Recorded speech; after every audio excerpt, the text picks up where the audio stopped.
Hello, ladies and gentlemen. Welcome to the latest episode of Lads Debate. Joined with me is the knight in shining armor, your only mate. Just want to throw this out there. It's really hot right now, so if you can hear my fan or. Okay, I was about to say the ice on my water, but it's already melted. And joined with us, the bamboo slicing, Shawnee. It is time we honor the warriors before us. But first, our previous debate. Yeah, so, yes, if you've already seen the title of this episode, not a fictional death battle or Lads Debate discussion. We're doing we're doing Deadliest Warrior at home. But before we get to that though, perhaps our most popular, at least in terms of our Discord server and our viewers, the previous episode, the Meta versus Cinder from Ruby. Wow, the poll we've had so many close polls this year. The Meta just about wins with 59% of the votes, but Cinder just falls behind with 41. I see what you did there. And to be honest, after editing that episode and uploading it, I'm still baffled that out of all the Ruby characters that had to get a loss, it had to be at least when it comes to the villains, it had to be the more interesting one, and we had the lamest Ruby villain win against a really cool villain. But yeah, and do you want to know, after doing this whole Lads Debate sort of thing, I will admit, I can actually kind of see the hype around this matchup, and I'm kind of hoping for this one now over Azula's one. Because I feel like this one had a more debate aspect to it, and a more interesting theme compared to Azula's. I mean, to be fair, Meta versus Carolina was also pretty damn good, so. Oh yeah, absolutely. I'm just saying, you know what? Because I wasn't expecting to get as into this debate as I did. I was thinking, okay, this is Yang Yang, she'll like it. But after... it was like watching Red vs. Blue, to use a phrase that they use for Bowser vs. Eggman, one is not afraid to show how powerful its cast is, while the other one comes off as a bit more cartoony. I don't know how you two pulled it off, but we expected Soldier 76 versus Captain Rex to be heated because Bill and I really do care about these characters. You two just made Meta versus Cinder way more heated. I know. How did you two manage that? We're not as invested in these characters compared to some of the previous last one. Hell, I wasn't even that heated with the Nemesis versus Adam debate. So it was like, why was this one the one that I was like, right, I think it was just, I wasn't expecting Meta to seem as powerful as the show made him out to be. But after rewatching Red vs. Blue, it's like, you know what? Red vs. Blue got hands. But looking at our comments for this debate from RKO, another matchup that could go either way. I don't know if I'm sold on who wins more times than not. It's one of those 51 to 49. Hey, very close on the poll there. But my bias was to side with the Meta. However, System can get some wins too. Hard to call, but I think I'm siding with Meta in the end. Still great job. Yeah, I think, look at it from a non-biased side, because obviously I was rooting for Meta. Well, it was more so because I was repping Meta. I kind of had a bias. But looking at it objectively, I would probably argue Cinder has more advantages with her agility and speed. But I think it would come down to raw power and endurance, and I think just the Meta just has that beat. This man walks off so many gun wounds, stab wounds, and freaking energy sword through the chest. It's compared to most characters in Ruby, when Weiss got stabbed with a freaking spear, she was out cold until Jean healed her. Meta got stabbed, it was near his heart as well, because I was actually rewatching the footage when I was doing the editing. Yeah, that saber would have likely have stabbed a vital organ near the heart, so it's yeah, nothing Cinder's gonna have is gonna put this guy down immediately. Yeah. It's just insane to look at. Yeah, this is a matchup that, you know what, if Deathmatch would eventually do this and Cinder wins, I wouldn't actually say it's wrong, because it's one of those, yeah, it's just, you can't make a valid, you can make a valid argument for both cases, I feel. From Turok, right. with his very creative comment. Thanks to his Sigma male energy, that I can't. Moo! Next comment. Thank you. Good day. The worst part is, like, when I read that first time, I chuckled laughing midway. I was hoping, right, I've probably got all the laughter out of my system now, but it's still got me. Thanks to his Sigma male energy, Cinder was prone to fall the meta. I think it was meant to say fall to the meta.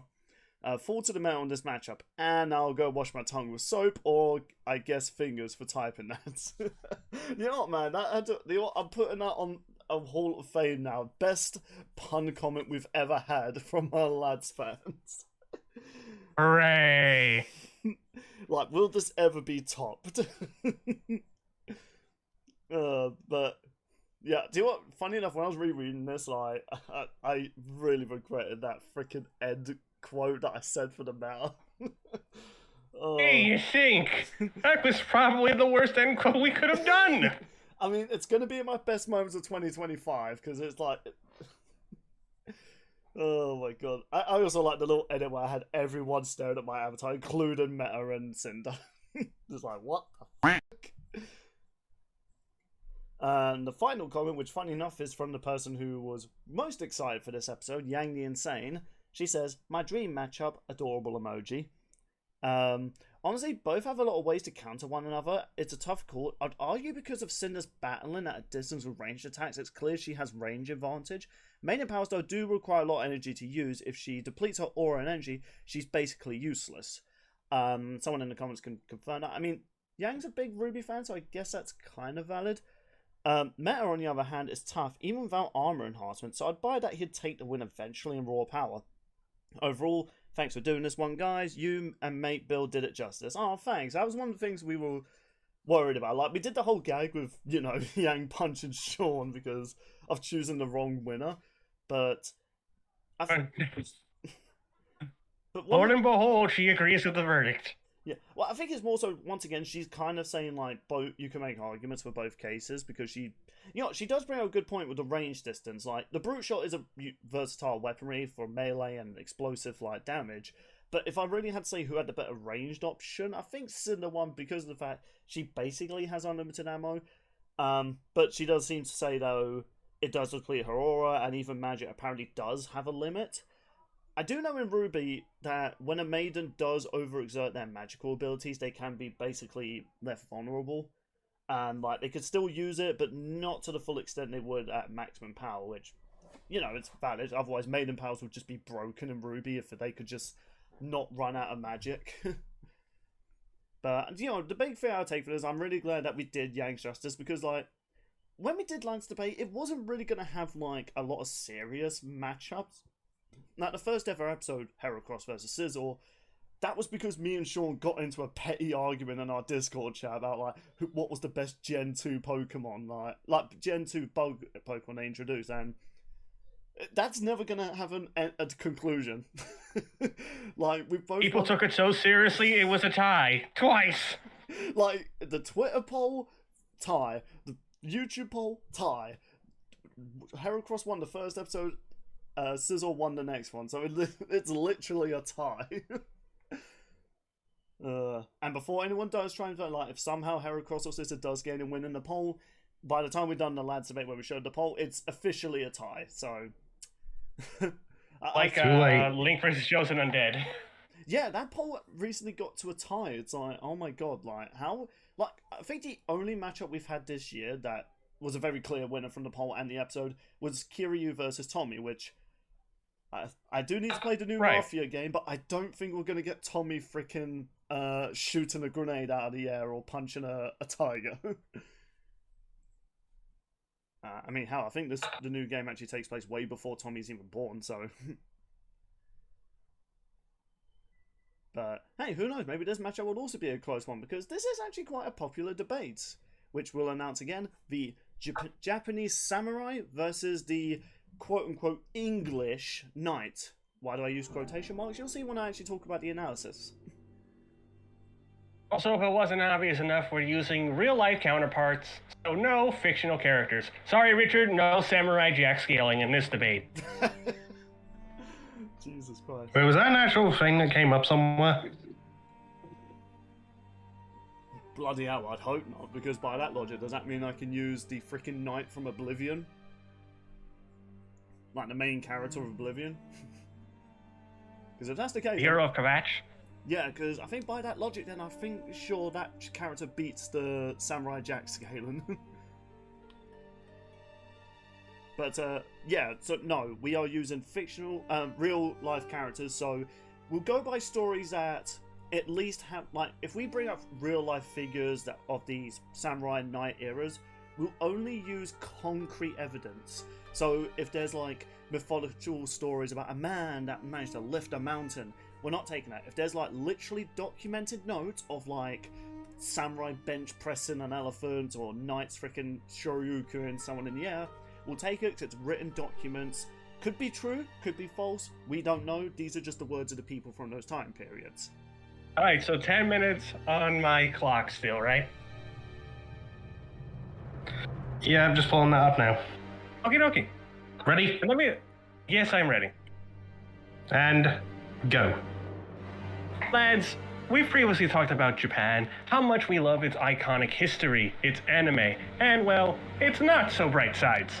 It's time, instead of going forward in time like we did previously, why don't we go back to an era that is called feudal Japan. This time in Japan was different than most. Warlords and shoguns run the land. A legacy carried by the Japanese ancestral samurai. Now, so much so that the samurai is still used as inspiration for a lot of characters today. But just what makes a samurai, well, a samurai? Where did that part of Jack's names come from? Well, hope you guys like history. God damn A lot of historians have pointed out that the age of the samurai started back in 1185 and lasted until 1868. Well, there has been arguments that have been made that it actually started in the year 900.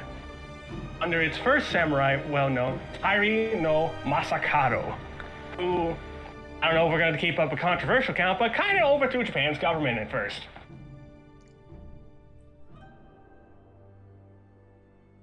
Samurai were a distinct class of folks, and there were three significant time periods during this age of the samurai that we're going to be talking on. But since that age of samurai still connects to their beliefs, a specific code, and their weaponry, every weaponry and armory from these three periods are being taken into account. Specifically, there was the Kamakura Shogunate era.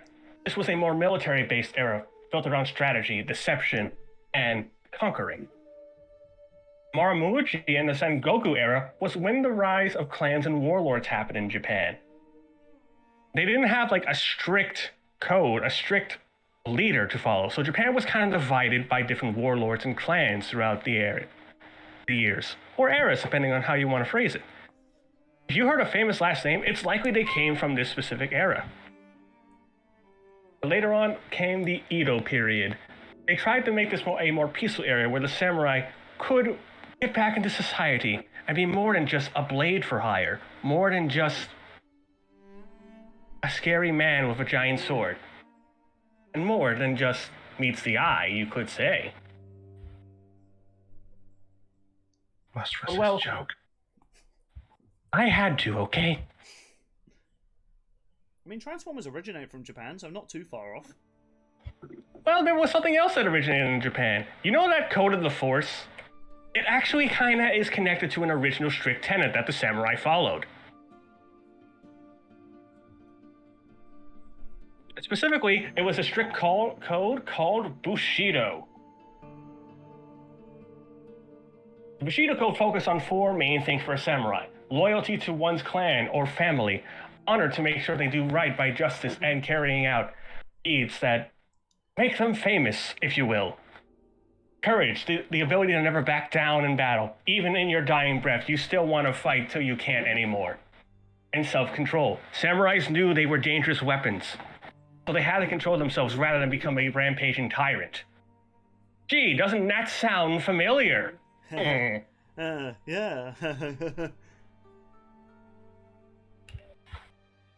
The worst thing you can do, of course, is violate this Bushido code. And the consequences varied, but the darkest of which, and most controversial one, is called seppuku, assisted suicide. We don't really see too much of it, but the closest example you can get that's not as like graphic is in the map Zetsubo no Shima, with famous samurai Takeo Masaki performing seppuku on himself after the events of that map. Yeah, it's dark the path you can go down not following this code. The only variation of samurai that kind of got away with this was a Ronin, because Ronins kind of are a variation of samurai that didn't serve a strict person or warlord. So Bill even said that a Ronin counts, by the way. That's why I'm mentioning them. By definition, they are samurai. They just don't serve a famous person. Basically mercenaries. But you know what every samurai needs? Weaponry. And, oh boy, man, I hope you like reading. I got 5 slides prepared for you on the different types of weaponry for the samurai. Oh, I'm not joking. Let's start off with the swords. Not that slide, damn it. I clicked the wrong one. 1 second, folks. God damn it, Kiryu's back. God damn it. Okay, there we go. God damn it, Kiryu, you already killed Tommy, man. He's buried. In fact, you killed the grave he was in. The Samurai Knights don't need your Riz. Just comes in. It was actually a game where Kiryu was a samurai, though, to be fair. Do you know what? That's the big reveal. The knight's gonna strike and the sword breaks on his head. He's like, what? Takes off the helmet, it's Kiryu, and knight's like, oh, hell no. And just sprints away.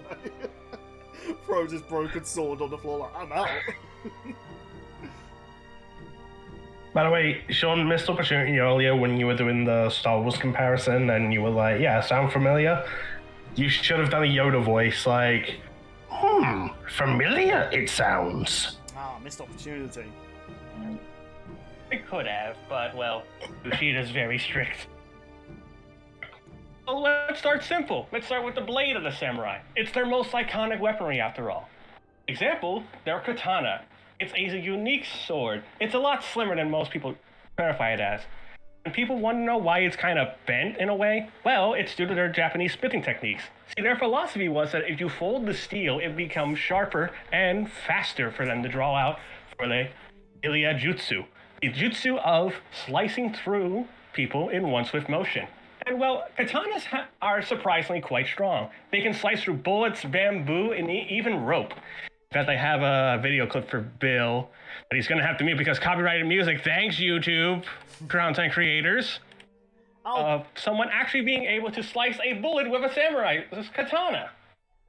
I'll be sure to put some, like, fitting music over this scene. Take a look at this. I would kind of question using this, though, because this is kind of set during a more modern era, so it's kind of one of those, like, well, it's skeptical, but... I thought, so, it's not skeptical because it was made by the same exact techniques made to make the katana. Alright, we'll allow that. It is literally the same design and material. So, it counts. Hell, there's even been times, as you even said, it cuts through bamboo, so it shouldn't be all that surprising.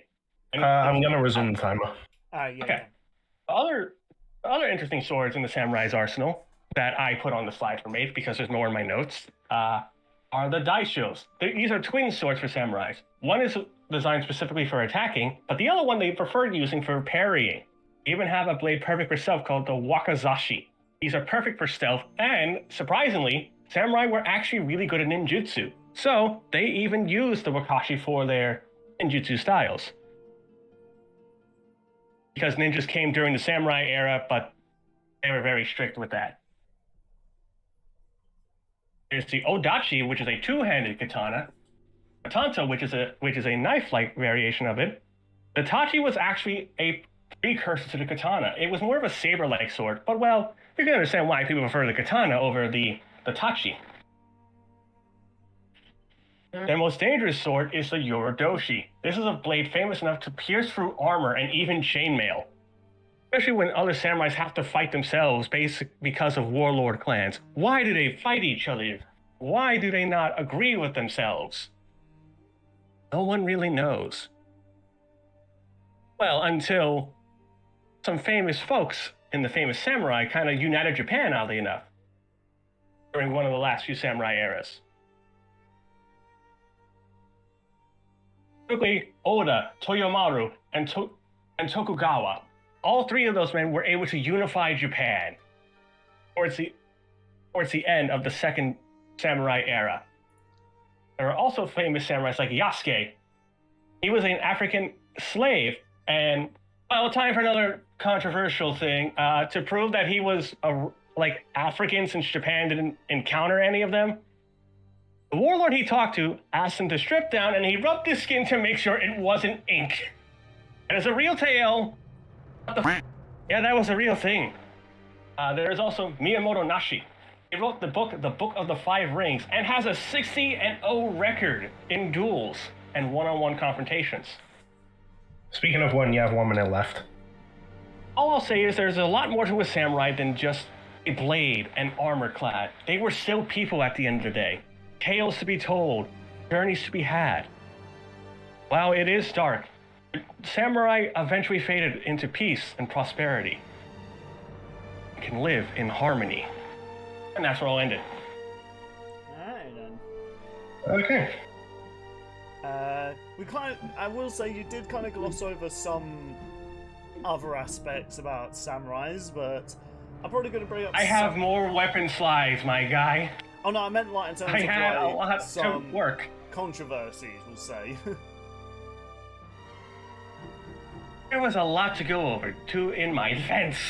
No, yeah, I know. I was just saying, like, I thought you were going to bring up, like, some of the more interesting aspects of them, but I guess we'll move on to Z Knight. I will say as well, just beforehand, yeah, Sean, your sides are going to look much better than mine. I tried to make him. I tried to be a little different. Alright then. Eyes ready. Alright. 3, 2, 1, go. So, my good old English folks, you're probably wondering, when it comes to the knight, what do you first think of? An honourable warrior that fights for king and country, or queen and country, depending on who's in charge at that point. Well, this might come as a bit of a controversy to some people that might not believe it. The classic English knights did not originate from England. They, in fact, really came from Germany, which is kind of ironic. Wait, Japan? Sorry, I meant to say Germany. Which is kind of ironic, given the fact that German and English history... Let's just leave it at that.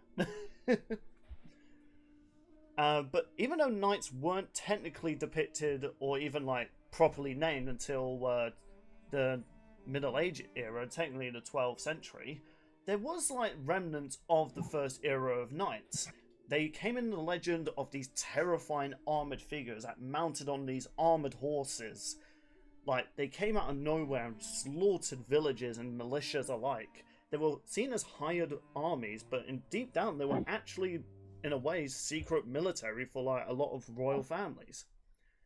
Obviously, though, when a lot of this corruption was found out, many people who took arms and went against these knights, it didn't end well for them. Eventually, as so many bloody wars were happening, eventually someone who was smart enough to realise, you know what, maybe we should actually train more people in knighthood and, you know, show people that, you know what, knight should be a symbol of peace and honour, as well as like the symbol of hope. It varied depending on the house. The three houses? Well, funny enough, a lot of houses like in Fire Emblem, well, they originate from knights.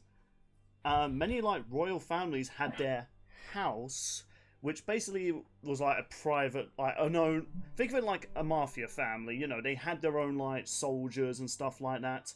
The only difference is these guys are armoured to the teeth as well as armed to the teeth.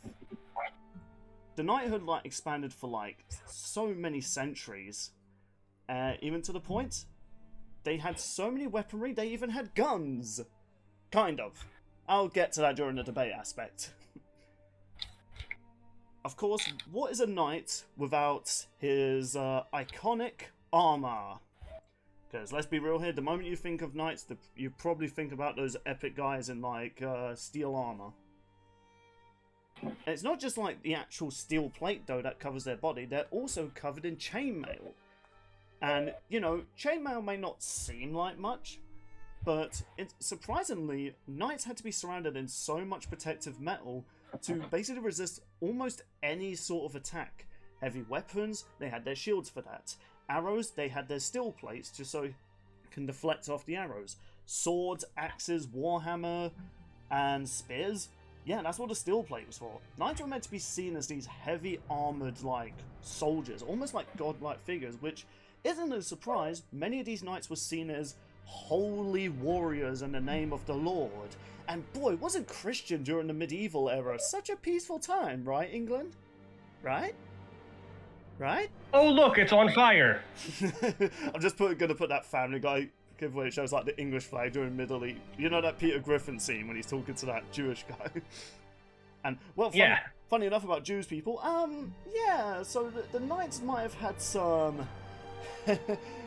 controversies, we'll say, as I upload here. Yeah, despite the fact that during like a lot of the early centuries, especially around the 12th century, knights were seen as the holy symbols of peace and prosperity. Yeah, let's be real here. This is the English we're talking about. As soon as like knights started spreading all the way from Scotland to Germany to England, knights, people who were in like royal families as well as knighthood, they might have done some things that many English people don't like to talk about.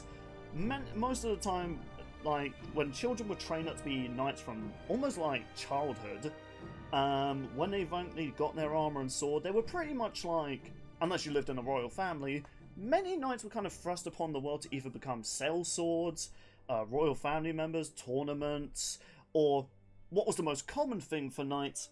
Mercenaries. Or in some cases, bandits. And boy, there was something terrifying when you're a defenseless village and you saw a freaking armored man approaching you.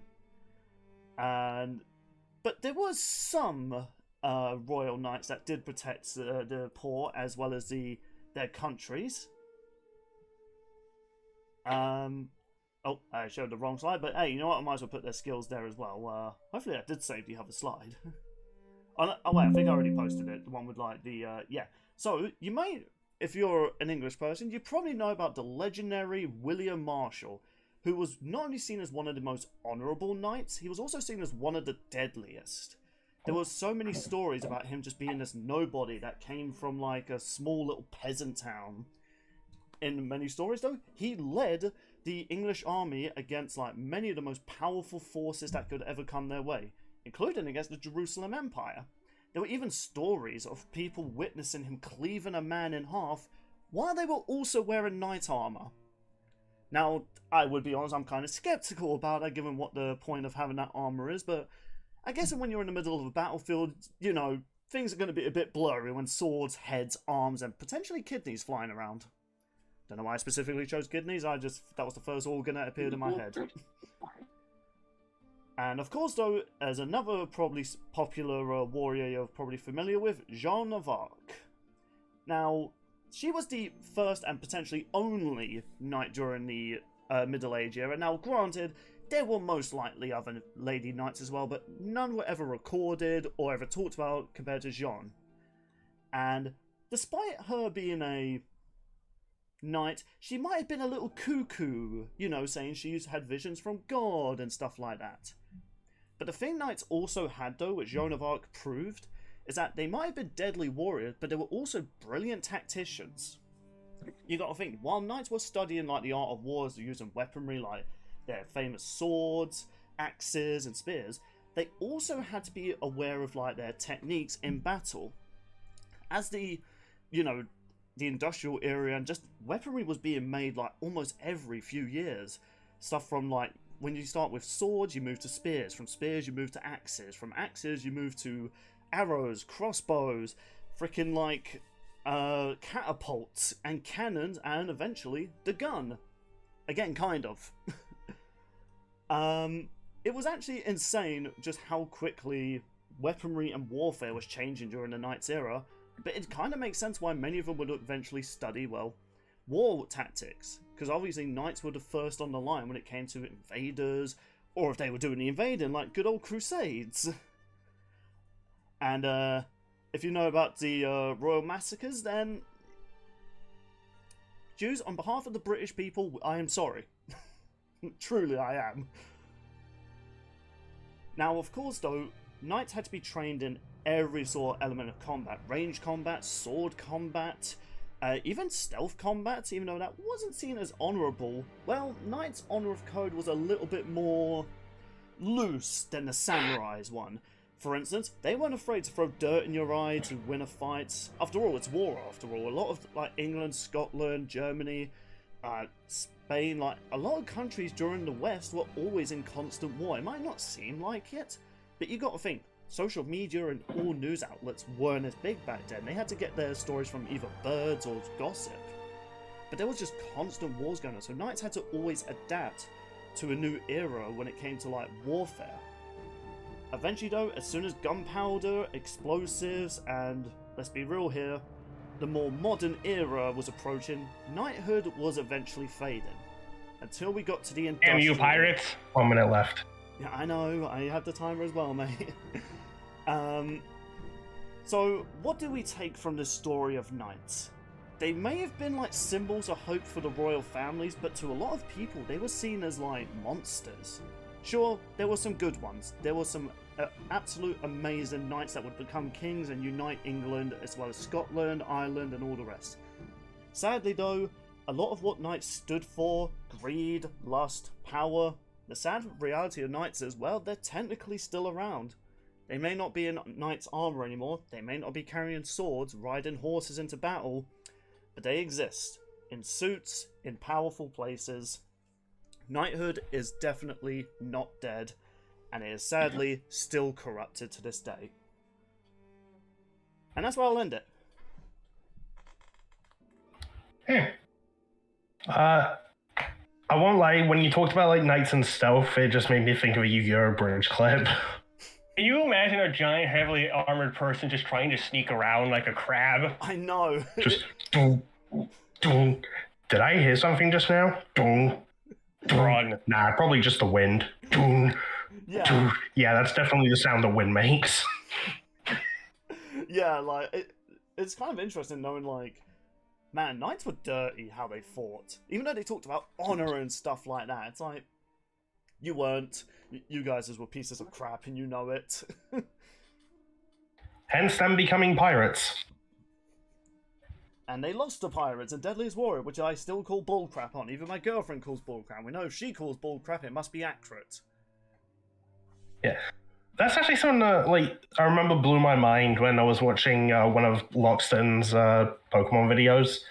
And he's, like, talking about Team Plasma, how they went from, like, knights to pirates, and it's, like, the history and why that makes perfect sense. Oh yeah, like, knights are horrible people. Like, you know, even though there's all those stories about great knights in silver armor that protect people fight dragons. It's called fiction, mate. It's, you know, it's... If we went into the details of what, like, okay, people, for those that aren't familiar with English history, we did some messed up things. Like, oh my god. Like, if we Welcome to Asian Times. It's nuts. If we just had to debate this debate on, like, oh, who's the more horrible one? Yeah, Knights is the winner there. And, like, Samurais did some pretty questionable stuff, but they still had a bit more case of honor than Knights did. Knights were just disgusting. Actually, like, and now America in the modern day is just like, hold my beer. Just, yeah, the best way I can describe it is that the first two eras of the samurai era were the more controversial ones, whereas like the Edo period was the more transition to peace time. With knighthood, it's like almost a complete opposite. As soon as knights were about, like, yeah, there's peace was gone. Peace was never an option. But anyway, shall we get on to the debate aspect? Because I can smell those sausages. It's 20 minutes, right? Yes. Yeah. Alright.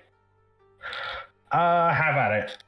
So, You know what's cool though about this? We both have a famous female in our arsenal, technically speaking. You have Jonah Arc. I have Tomo Gozen. I know, right? Like, I didn't expect you to actually bring her up. I was like, hey, you know what? Credit to you. I thought you were just going to name the samurais.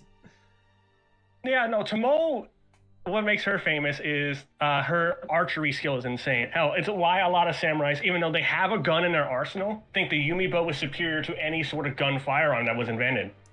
The Mongolians would say otherwise. Oh yeah, speaking of guns, anyone surprised that both the samurai and the knights technically have a gun? Indeed. Kind of. I guess, I tell you what, since it's samurai versus knights, why don't you go first, Sean? So, they do have a gun, technically speaking. And it was actually used kind of common towards the end of when Black Powder was getting invented. It's called the Tangashima. That thing. It's a matchlock style gun. And specifically, a manufacturer made them a specific barrel and caliber called the Samurai Zutsu. It was a longer and bigger caliber, and they could even wear it on horseback. And The difference is, oh, sorry, go ahead. it's people wondering. Yes, there's a difference between flintlock and matchlock. They're two different things. Yeah. Funny enough, though, the knights have exactly something similar. The first model of it, because some royal families saw gunpowder and were like, and you know, the cannon was invented, and let's be real here, if you're on the battlefield and you see a giant cannon fire for the first time, it was terrifying. It was the equivalent of World War I's version of a tank. When the tanks first rolled into battle, you shoot bricks, because it's like, what do we do against that? That just blew up like 10 guys. Some crazy nutter thought, what if we had a handheld one? And it might not look like much, and it might seem kind of goofy looking. It just looks like the knight's about to roll a really big spliff. Whoa, man. I see some weird curved sword man coming my way. But no, these things were actually one of the fewest deadly weapons that knights had to go up against. Despite this might be interesting enough to know, though, yeah, these guns were actually kind of useless against knights. Yeah, like, it's a good idea having a cannon, you know, for a soldier. It was not good against knight armor. Thanks to Deadliest Warrior, they actually confirmed this. When a similar gun was fired at a knight's steel plate armor, it bounced off. Like, it didn't even leave a dent. Yeah. Specifically, that's the flintlock pistol. However, they also prove that a gun like the Arquebus can penetrate that armor. And considering the Tangashima has a larger and bigger caliber, again, specifically designed for samurai, it's likely that this gun can penetrate the samurai's armor. Well, actually, I found this out as well, because this weapon was tested on knight's armor. This is actually a similar weapon of, like, the one you brought for the samurai gun. It's meant to kind of be like a blunderbuss in a way. It fires loads of shrapnel and stuff like that, which naturally you would assume that's going to hit something. The Arquebus, it showed that it did penetrate the armor. Like, it wasn't fatal, but considering that this is a higher and longer caliber, it's likely more powerful than the Arquebus.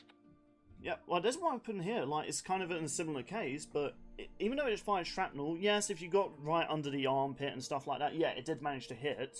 But the chest area, and this was also a long-range weapon as well as a close-range weapon, so it's quite surprising to learn this weapon.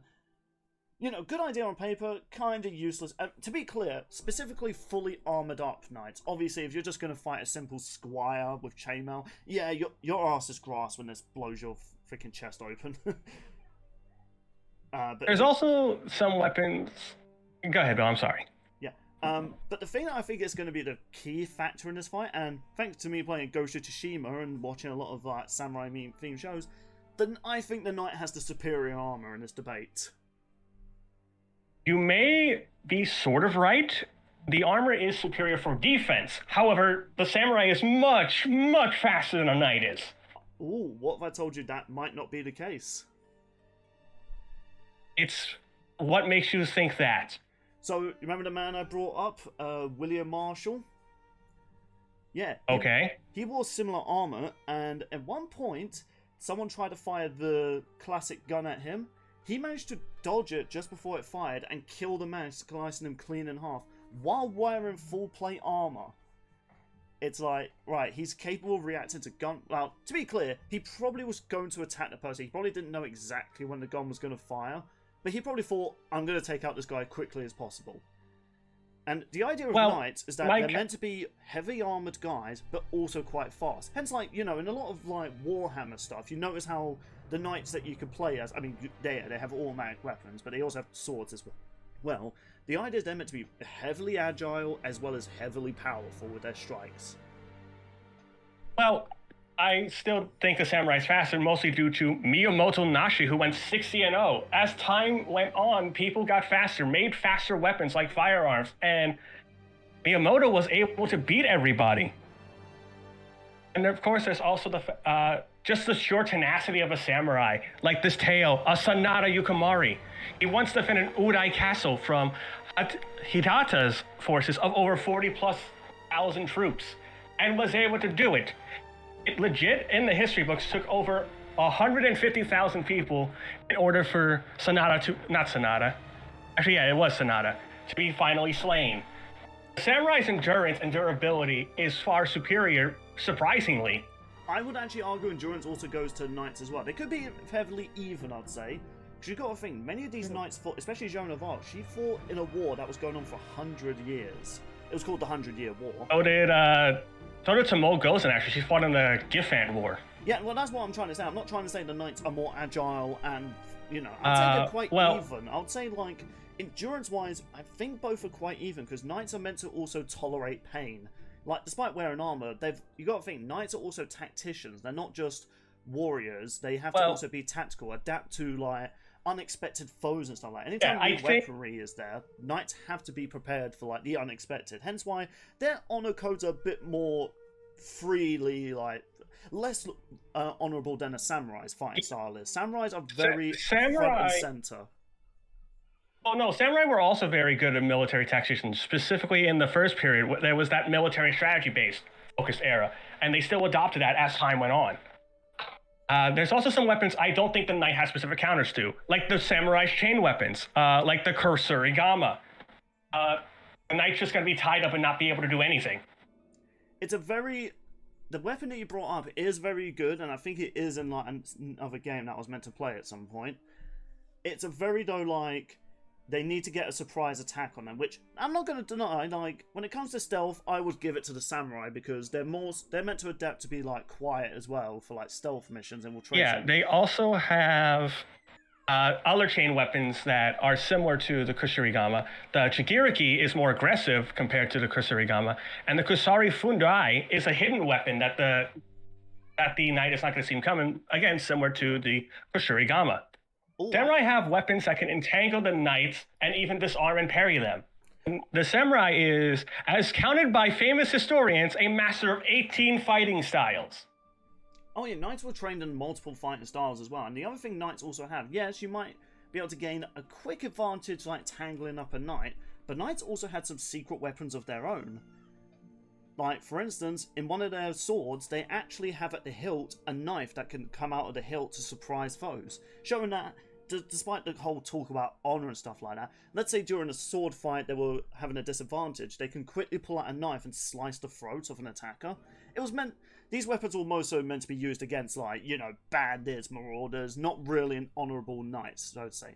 Also, samurai armor I had to talk about. It looks cool, don't get me wrong, visually, and I won't say, those samurai ladies look pretty fine in it. Bernie, I'm just trying to hint that's something you should wear in the future. But, you know, to be fair, there's been many times those armors have failed against basic swords. Yes, there is, I know you're going to bring it up, there is that sword that can cut through chainmail. That's one weapon out of, like... Not even that I was going to talk about. Like, their armor adapted over time. Eventually, they replaced the iron and chainmail with a steel variation. It's just not talked about much because of how close it came to the end of the Edo period.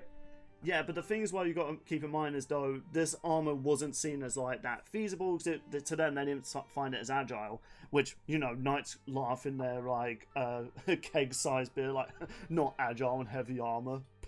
Child's play. But the other thing as well, like a samurai sword is pretty good, but look at, like, all the things that knights have. Flails, for instance, were good maces, but they were also good for disarming people's weaponry. They would, as the name implies, it flails and it will attach to a sword and you just yank it away. Suddenly, you'll be surprised, and then bam, mace to your face. Or how about the Hellberg, Those things were spears, Believe it or not, axes, and bow staffs they actually at the same time. they have a halberd-like weapon, Bill. That's actually a fun fact. Oh yeah, I know. I can't remember what it's called. It's like a curved sword. Their weapons are so similar. Like, they have a halberd-like weapon. They have weapons that are designed to disarm people. They even have a club called a Toro, which can split apart helmets. But it's never been shown to actually deflect helmets, because there was actually it wasn't a Deadliest Warrior episode. It was a similar YouTube channel that showed like Japanese weapon on like knights' helmets. The katana couldn't smash it, and nor can many of their other weaponry. Not even like their heavy weapons. Like, I can't remember what it's called. It's like those like clubs with like loads of balls on it. And you probably know. That's the Kanambo. Yeah. The Kanambo is going to do serious damage, though, internally. As shown in Samurai versus Spartan, the Spartan shield would still, despite the fact of its size and being able to deflect it, it still was able to apply heavy trauma to the wearer of that shield. It applied trauma, but you got to think, knights were pretty much trained to handle pain. Like, even as kids, their fathers would beat them, not in a abusive father sort of way, kind of, but in a way like to endure pain. And you got to keep in mind, the shield that the Spartans had compared to a knight one was a very primitive weapon. It was, you know, really big, but it was hard to handle, and it was very loose for the handler. Whereas knight shields are like meant to be like part of the armor. And heck, they even have like collapsible shields as well. They weren't as popular, obviously, because they were just impossible to handle. It's kind of like your granddad trying to use an iPhone when they were first invented. But, you know, many knights that have used them have shown they could be adaptable with those.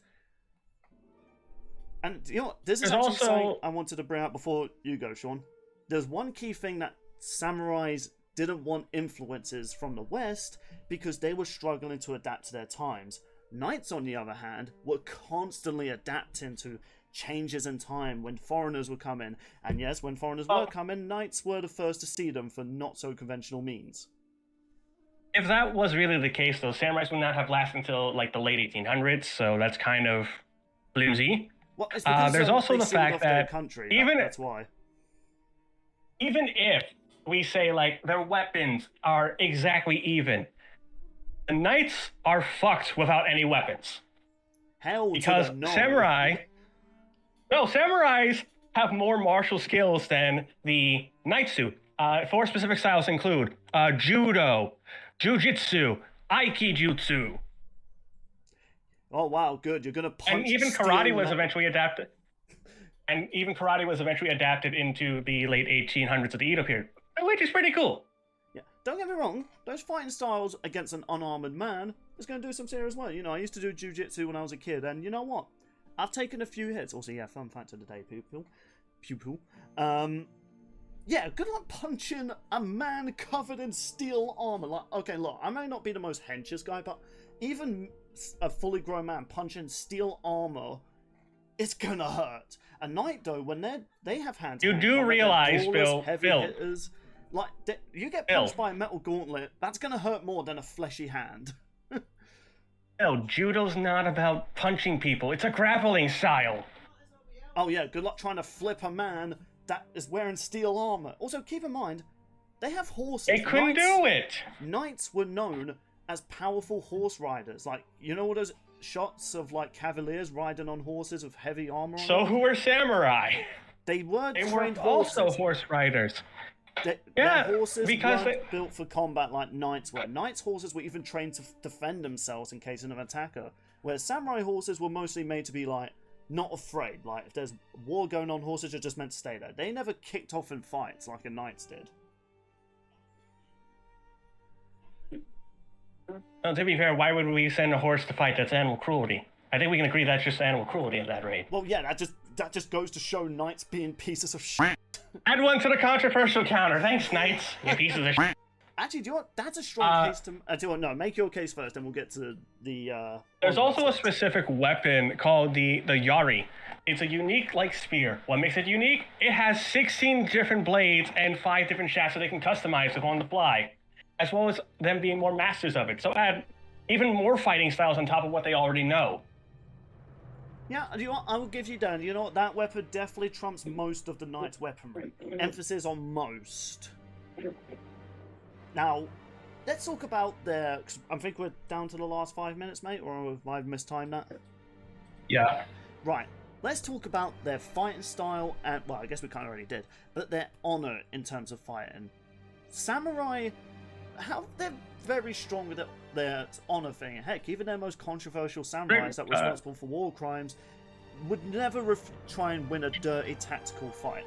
Knights, on the other hand, they grew up in an era of war, bandits, marauders, invaders constantly. Oh. They had to adapt to fighting dirty, throwing dirt in people's eyes, freaking pulling out a knife and stabbing someone in the back if it was needed, or even just like smoke bombing and evading the combat to then get an upper hand, or even simply just bashing people to death with a shield. Seriously, there was a very graphic journal I read of a knight beating another person to death with a shield. It was kind of like that scene from Falcon and Winter Soldier. It was like, Jesus.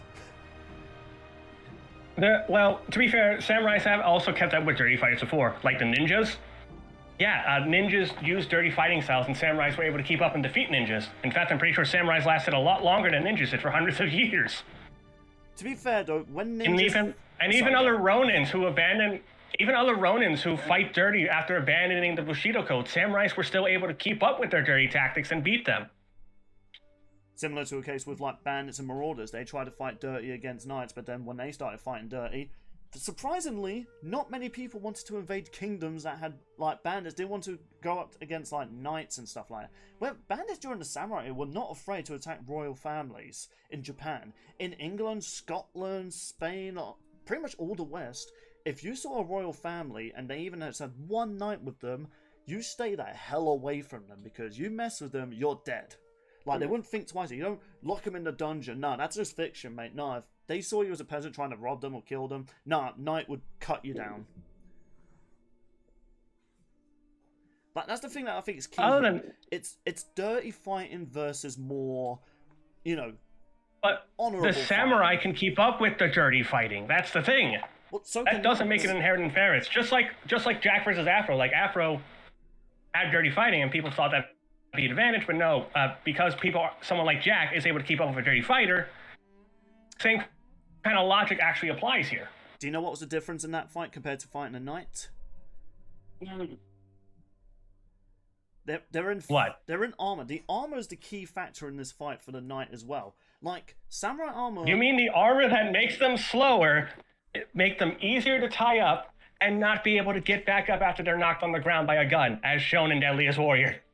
And that depends on the gun, of course. Like, you gotta think, as time went on, yeah, more pirates' weaponry was shown to be much more lethal and stuff like that. But knights were made to also be agile as well. Like, they even brought up in Deadliest Warrior, a knight can actually evade most of these gunshots, so it makes their attempt kind of invalid. The only reason they lost in the end was because... Actually, I can't even remember the reason they lost. I might need to rewatch that episode again. But, I mean, to be fair, most people tend to disagree with that episode anyway, so not a strong case. Like, well, evading and being able to cut bullets are two separate speed feats. And I argue that cutting or parrying bullets is a lot better than dodging. Even if you wanted to say, like, the sword, swords are kind of even, samurai armor's just not tough enough to survive a great axe or even a great sword in combat. Compared to a knight. Like, knights were built to be strong standing warriors. Samurai were mostly there to be, well, still skilled warriors, not to the level of a knight was. Hence why they didn't want any influence with, like... Yeah, because samurais are more skilled than knights. I would say they're even in terms of their skill. Just because they're raised on different Absolutely cultures, not. They are definitely, man. Like, knights and samurais were both trained as children to be fighters. And they both had brutal training. It's just that I think knights with heavy armor, more ranged weaponry as well compared to the samurai, and also just their dirty fighting tactics and their adaptability, I think gives them an edge over the samurai. Also, samurai have better weapons to tie the knights up, to disarm the knights, and fight close range without any weapons. They have the better fighting styles, they have the better training, and they just have a lot better minus the defense. That's the big difference. The knight's only big advantage is defense. I'd say they're quite even in a lot of categories, and the armor is definitely going to carry their victory. And plus, they just have more ranged options as well. Also, I just looked at the time. I think we kind of missed our 1 minute moment, so should we add an extra 2 minutes just to have our 1 minute, or should we just end it there? It's up to you guys. Yeah, sure. Extra minute to make your final statements. Okay. Johnny, I give you the sword. All right. Go. In the end of the day, while the knight has the better defense, the samurais are trained in a lot more skills, over 20 to be exact. They have better weapons to tie up the knights and even disarm them. They also have a way to fight the knight if both of them lose their weaponry, and their long-range gun can even penetrate the knight's armor. At the end of the day, a samurai's speed, weapons, and being able to parry and deflect any of the knight's attack just shows the raw skill of the samurai as they honor the Bushido code. Go ahead, Bill. I couldn't think of a pun. You're not as sharp as me, I guess. And eyes ready. I'm actually interested to see where this vote go. This has actually been the most fun debate. Right, I say I've had fun. Yeah, I say this every time. That's our whiz line. This was really close for us. This is a fun debate. Anyway, yeah. Like, I think you and I can agree. Research, but yeah. Talking about it, fun. Yeah, I agree with that. Anyway, my last minute. Alright, go. Now, I want to clarify, no, as I said with this gun here, as I'm putting it on screen again, this is shown, made by a similar weaponry as the one that you brought up, Sean, cannot penetrate knight's armor. But even if we took their guns out of the equation, swordmanship, hand-to-hand combat, even their speed, you could argue is even endurance. The samurai don't fight honorably, whereas knights, they had a code of honor. It was, you know, a bit more loosely. They can get away with doing some dirty tactics, especially in the middle of a war. Where samurai, even during a war, would straight up keep to their code of honor, and those who didn't, well, their guts would spill on the floor. And also, knights were just brilliant tacticians, and their armor is just way too much for the samurai. Yes, there is that one weapon that could probably get through chainmail, but because they're similar speed, endurance, and armor, I just don't see the samurai pulling out a swift strike. Instead, it's going to feel the wrath of the English knight. English pun. I don't know how to end it.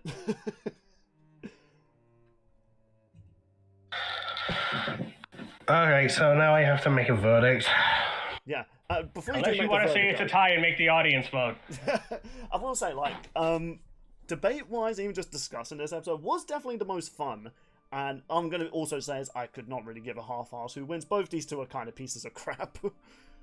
Yeah, no, it's just like they had their controversies and everything. It's just like, it's still cool though, I guess.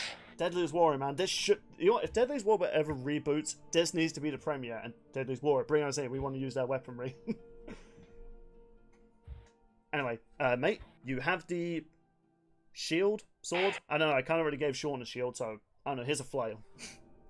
You have the final decree You are. of what goes on.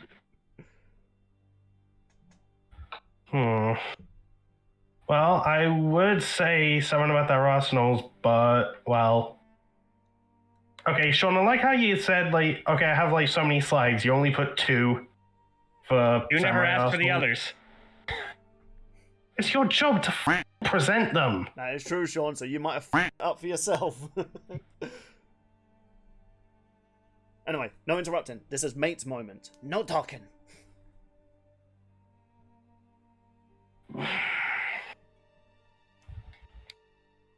Thing is, they can both, like, react to bullets, so there's that. The knight has better armor. But, of course, the samurai has, you know, a sword that can cut through chainmail, so it can, like, get through the knight's armor and land a killing blow. Okay, this is actually hard. I actually agree. Oh, I think we expected it to be. They've also got, like, a whole bunch of ranged options. Alright, this is close, but I think I'm leaning more towards samurai. Hooray! Samurai claims victory over the dishonorable knight. May I ask why?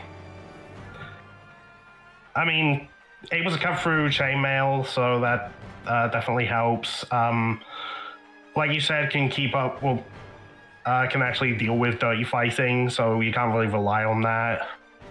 But I don't know, someone tells me that the samurai might just be, like, the better trained as well. It's an interesting matchup to say the least, and I would argue the knights' training and samurais is similar because they're both trained from childhood and stuff like that. But I could definitely see people struggling to choose a winner for this one because you have a dirty fighter who's adaptable, but then you also have someone who deals with that, but is also a bit more strict with their trainings and a lot more their fighting. I think it's also a fact of there's just a lot of fighting skills that samurai surprisingly know. Yeah, I do think in terms of hand-to-hand combat, the knight should have that because, you know, regardless if the samurai gets close, and better armor as well go to the knight. But it's going to be interesting to see what people think about it and even what the comments say, because I've had a few people speak to me saying they're all going for the knight. Sean, have you kind of had a similar case with the samurai though? Yeah, people thought the samurai should have won this easily. Yeah, so yeah, it's kind of interesting. But they don't do. To be fair, the people who tell me that don't actually do the research. Nah. I will also kind of say this, but as fun as this was to debate, I can never see myself ever wanting to research a real-life warrior because we're not following one character, we're having to get through history books, and oh my god, if you just look at the Wikipedia page for just knights, I was like, oh no, yeah, what have I done? There's like so much for both of these guys, but hey, you know what? We learned about some cool people like Joan of Arc and Tomo Gozen. And also the fact the knights had a gun. I didn't know that. Like, when I discovered that, I was like... I didn't know the samurais had a gun either. No. Like, I know when the Mongol invasion happened, they kind of introduced gunpowder and they kind of kicked the samurai's ass, whereas knights kind of adapted to gunfire. So, you know what? It's going to be interesting. I'm very interested to see what people think. And just like I said, I'm not bitter about the knight losing because it's like... What am I going to do? Yay! The peasant-slaying tyrant fascist knight won. It's kind of one of those, like... Yeah, if I had to choose who I wanted to win, I'm definitely more samurai, but... It's kind of like when Deadliest Warrior did the Viet Cong versus the Nazis episode. Yes, that was an actual episode, and Jesus Christ, it's hard to root for either side. Well, still, GG's, Phil. That was a good game. Yeah. Let's go back to sticking to fictional characters with more...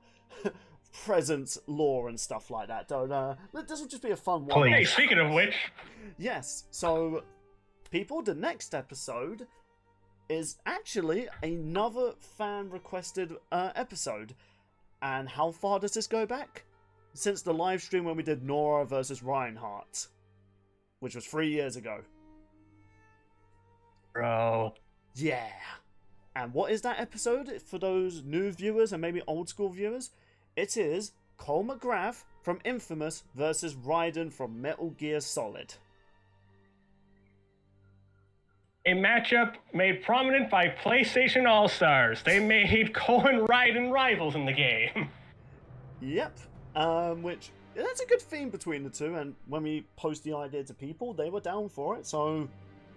Hell, we're doing it now.